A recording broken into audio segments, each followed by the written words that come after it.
நம்ம சேனலை சப்ஸ்கிரைப் பண்ணாதவங்க சப்ஸ்கிரைப் பண்ணுங்கள், பக்கத்தில் இருக்க பெல் ஐக்கானையும் ப்ரெஸ் பண்ணுங்கள் ஃப்ரெண்ட்ஸ். ஹாய் ஃப்ரெண்ட்ஸ், இன்றைக்கி மணப்பெண் சமையலில் நம்ம என்ன பார்க்க போகிறோம்னாக்கா பூரி சப்பாத்திக்கு தொட்டுக்கிற மாதிரி ஒரு சூப்பரான டேஸ்டியான காரசாரமான ஒரு சென்னா மசாலா பார்க்கலாம். செம்ம டேஸ்டியாக இருக்கும் ஃப்ரெண்ட்ஸ். கடாய் வச்சுக்கோங்க. கடாயில் வந்து ஒரு 3 ஸ்பூன் அளவுக்கு எண்ணெய் விட்டுக்கோங்க. ஒரு 2 பெரிய வெங்காயம் ப்ளஸ் 5 காஞ்ச மிளகாவை போட்டுக்கோங்க. நல்லா பெருசாக நறுக்கி போட்டுக்கலாம், ஏன்னா இதை நம்ம வதக்கிட்டு அரைக்க தான் போகிறோம் ஃப்ரெண்ட்ஸ். இதுக்கப்புறமேட்டு வந்து 2 தக்காளி நல்லா பெருசாக கட் பண்ணி வச்சு போட்டுக்கோங்க ஃப்ரெண்ட்ஸ். இது எல்லாமே வந்து ஒரு 2 நிமிஷம் வதங்கினா போதும், ரொம்ப நேரம் வதக்கணுன்ற அவசியம் கிடையாது ஃப்ரெண்ட்ஸ். இதுக்கேற்ற மாதிரி கொஞ்சமாக நம்ம வந்து உப்பு போட்டுக்கலாம் ஃப்ரெண்ட்ஸ். இப்போ கொஞ்சமாக மஞ்சள் பொடி போட்டுக்கோங்க. போட்டுட்டு நல்லா வதக்கிட்டு இதை வந்து நம்ம ஆஃப் பண்ணிவிட்டு இப்போ நம்ம வந்து ஜாரில் போட்டு நல்லா பேஸ்ட் பண்ணிடலாம் ஃப்ரெண்ட்ஸ். சூடு ஆறின பிறகு நீங்கள் மிக்சியில் போடுங்க, அப்போ தான் வந்து உங்கள் கை சேஃபாக இருக்கும். இது கூட நம்ம ஒரு டிப் என்னென்னாக்கா, சென்னாவையும் சேர்த்து ஒரு கொஞ்சமாக சேர்த்து அரைங்க, அப்போ தான் உங்கள் சென்னா மசாலா குழம்பு நல்லாயிருக்கும். இப்போ மறுபடியும் கடாயை வச்சுக்கலாம். அதில் வந்து கொஞ்சம் அதிகமாக எண்ணெய் விட்டுக்கோங்க. ஸ்பைசஸ் எல்லாத்தையும் போட்டுக்கோங்க. ஸ்பைசஸ் எல்லாமே போட்டுட்ட பிறகு நம்ம என்ன பண்ண போகிறோம்னா, ஒரு 10 சின்ன வெங்காயம் நல்லா பொடியை நறுக்கி நம்ம இதில் ஆட் பண்ண போகிறோம்.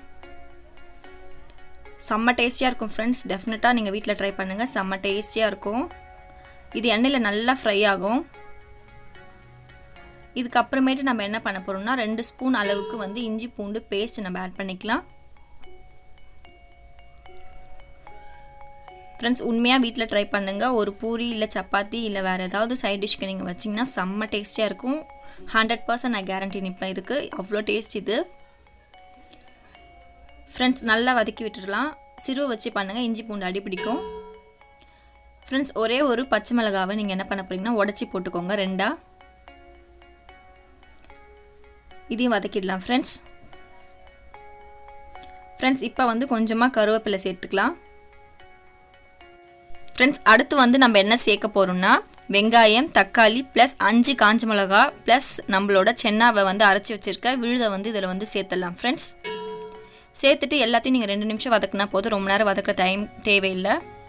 இப்போ நம்ம வந்து சென்னா மசாலா வந்து போடுறோம். இந்த மசாலா எப்படி ரெடி பண்ணணுன்றதை நான் சொல்லித்தரேன் உங்களுக்கு அடுத்த வீடியோவில் கண்டிப்பாக ஃப்ரெண்ட்ஸ். இப்போ 1 ஸ்பூன் அளவுக்கு வந்து நீங்கள் சில்லி பவுடர் போட்டுக்கோங்க. காரம் பார்த்து போட்டுக்கோங்க ஃப்ரெண்ட்ஸ்.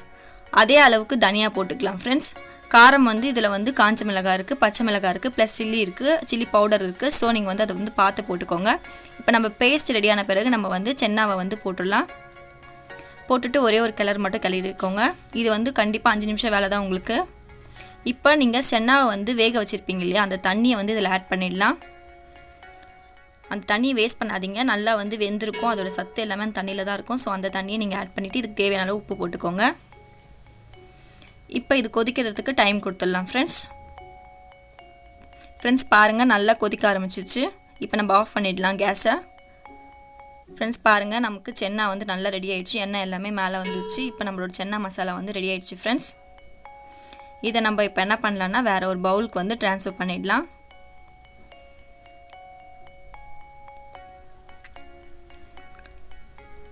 ஃப்ரெண்ட்ஸ். நம்மளோட சென்னா மசாலா இப்போ பர்ஃபெக்டாக ரெடி ஆகிடுச்சு. இது வந்து இப்போ சுட சுட சாப்பிட்றதுக்கு ரெடி ஆகிடுச்சு. நீங்களும் கண்டிப்பாக வீட்டில் வந்து ஒரு டின்னர் டைமுக்கு இதை ரெடி பண்ணி வச்சிங்கன்னா உங்களோட ஹாட் பாக்ஸில் இருக்க பூரி ஆர் சப்பாத்தி எல்லாமே வந்து சட்டுன்னு காலி ஆகிடும்.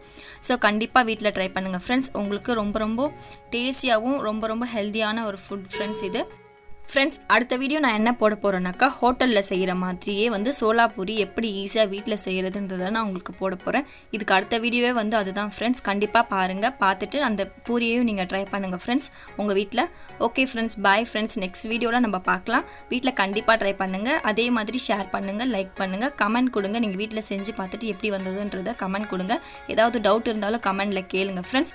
சப்ஸ்கிரைப் பண்ணாதவங்க சப்ஸ்கிரைப் பண்ணுங்கள். பக்கத்தில் இருக்க பெல் ஐக்கானையும் ப்ரெஸ் பண்ணுங்கள். Bye friends. ஹெல்த்தாக பார்த்துக்கோங்க.